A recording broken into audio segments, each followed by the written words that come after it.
In today's video, I'm going to teach you how to replace images in Figma. By the end, you'll be able to swap out an image in your design quickly and cleanly without disrupting your layout or styles. Start by opening the Figma website in your browser and signing in if you're prompted. From your recent files or projects, open the design file you want to work on. Give the canvas a moment to load, then navigate to the frame or screen that contains the image you plan to replace. Click directly on the image in your design. If it's part of a group, component, or mask, you may need to click once to select the group and again to select the image layer itself. A good indicator you've got the right layer is the panel on the right side of the screen. You should see a section labeled Fill.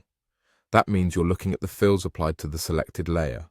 Inside the Fill section, you'll notice a small thumbnail or an image icon next to the fill type. Click that image thumbnail or icon.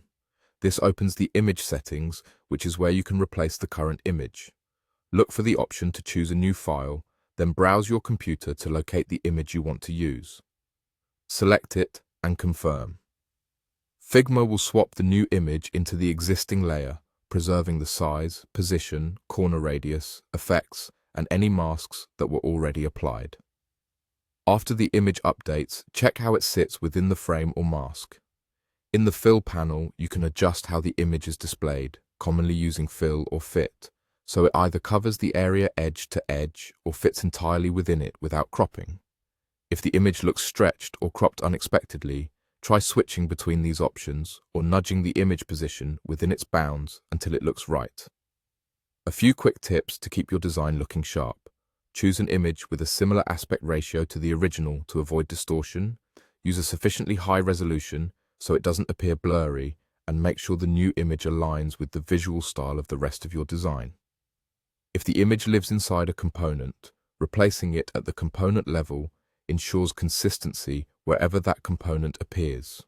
That's all there is to it. Open the Figma website, open your design, select the image, click Fill, click the image icon, and pick your new file. Figma does the rest, keeping your layout intact while updating the visuals. Thanks for watching and happy designing.